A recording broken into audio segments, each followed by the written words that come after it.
This week, we got DBrand versus Sony Part 2. We got some more information about Kingdom Hearts on the Switch, and more. So let's just go ahead, together, as a people, and check it out!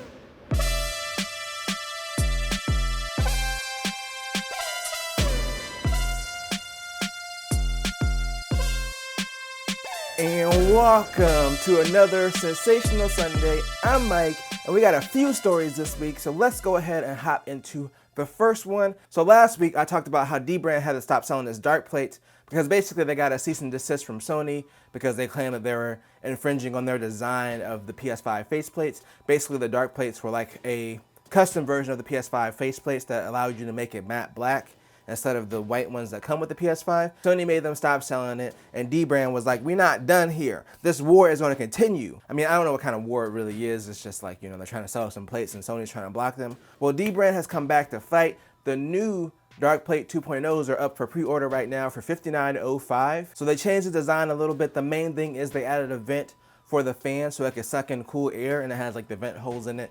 They also included a mesh filter to go over the vent so that way you're just not sucking in all the dust. There's a little bit of filtration there, but they claim that it can improve the longevity of your system. Obviously, it's not really going to improve performance because the performance is going to be limited by whatever Sony puts in place. The same thing with the Xbox. Basically, they have to have consistent performance, so all the games run the same on all the systems.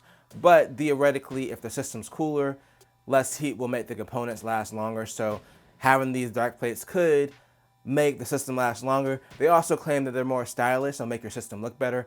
I think they look kind of ugly personally. Like, honestly, I'm happy that DBrand's trying to fight this and sell their own plates, but to me, they'd be looking kind of ugly. But I really didn't care for the originals that much either. I don't really like matte black on the PS5. But someone who is concerned about the longevity of the system, this is maybe a worthwhile buy, even if you don't like it stylistically, because you are going to have that extra vent to suck in the cool air. DBrand still says that they're prepared for Sony to sue them again, so even though they've done these changes, they're still prepared to kind of go the long haul against Sony and I guess fight for their ability to be able to make these plates. DBrand is probably fine, honestly, if they don't make the plates because they've been making money off of their phone skins, so I don't think it's a matter of money. I think it's just the principle of the whole thing that Sony's basically telling them that they can't do this. So I think that DBrand is going to keep fighting them, but it is pretty distinctive from the default plates that come with it, so it'll be a little bit more difficult for Sony to argue. But you know, it can't be argued, the fact that this Kingdom Hearts collection on the Switch is a cloud-based game. The funny thing is, I was talking to my friend about this. He didn't know about the Kingdom Hearts collection coming to Switch and it was going to be cloud-based.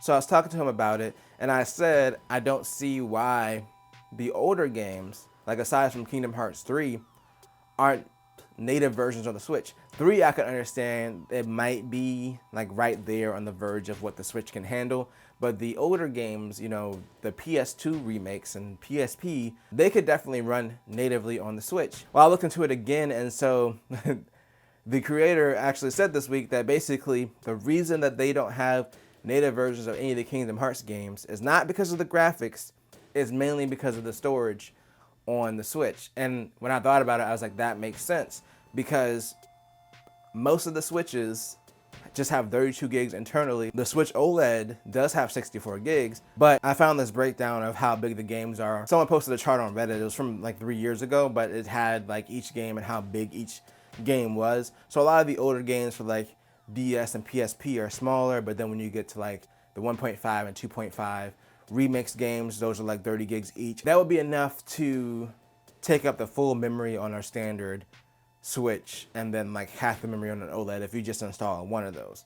So I guess it makes sense. I mean, obviously you can get a memory card to combat that, but that would set the expectation that users need to have a memory card, and there's probably a lot of people that just don't. So I can see that being an issue. They did say that they're not ruling out a native version of some of the games on Switch in the future, but right now they felt like it was the best way to bring that to Switch. So that's the reason the Kingdom Hearts games are available as cloud games versus running natively. But you know what's not available at all? The PS5 and Xbox Series X/X version of Cyberpunk, and it won't be available until next year. Cyberpunk and Witcher 3 have been delayed until 2022, the next gen versions of the game, that is. Of course, you could run the current games on like a PS5 or an Xbox without any issues. But you know, you want that updated version with the better graphics and all that stuff. Well, it's not coming out yet, so we're still gonna have to wait on those till next year. Cyberpunk still somehow getting delayed even after it came out. I think people will probably be excited for The Witcher 3 if they like that game. Cyberpunk, I feel like they had their time to make that game matter, and it just had so many issues at launch. I just don't feel like a lot of people really care about it anymore. And the gameplay and story seem all right, but it's nothing like super special. So I don't think that people really care that much about this news.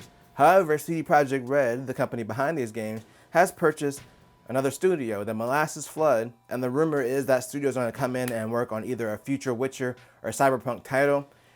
A few months ago, actually it might have been close to last year at this point, but they said that they were restructuring so they could work on the next Witcher and Cyberpunk game at the same time. So maybe bringing in this studio will help them get everything on track, especially with these delays and them wanting to be ambitious and work on new projects and new features for Cyberpunk. So hopefully purchasing this studio will help them. You know who you don't need help from? You don't need help from Facebook if you want to do anything with your Oculus Go, because they've actually released an update to allow root access to the Oculus Go, and it doesn't require a Facebook login anymore. So the Oculus Go was released around the same time as the Quest. It was kind of meant to be like a cheaper headset. It was around $200, and it basically did the same stuff that you could do with like a phone and a VR headset, except it was just a standalone thing. It didn't really catch fire, especially with the Oculus Quest out there, and it was just a way better option for a standalone headset because I could still do all the stuff that the Go did and more, and the controllers were way better. Like the Go basically just had a pointer and that was it, because it wasn't really a gaming headset. So it got discontinued. A lot of people love that headset, especially for demoing VR. So they basically released a firmware update to unlock it, so that way developers, if they still want to do something with it, they'll have root access. They can go in and change whatever they want to on the version of Android that runs up there. So it's great. The Oculus Go has a future now. It's just not going to be dead hardware that's completely wasted because Facebook/Oculus decided to discontinue it. I can see this being useful in like some business applications, kind of like when Microsoft discontinued the Kinect and then people started using it like in the medical field. There's just been weird stuff like that where like old gaming tech just gets used for various like business related things. But yeah, I'm excited to see what people are going to start doing with the Oculus Go now that they're going to have root access to it. But it's actually time for me to Oculus Go and bring this video to a conclusion. That was terrible. The transitions today were just terrible. I'm not apologizing. You know what to expect at this point. But if you enjoyed the video, if you enjoyed it, then make sure to tell a friend, tell a coworker, subscribe and hit the bell notification so you can get notified when I drop videos like this, or like my Wednesday videos, or whatever. And always do at least 2 things at the same time. Peace.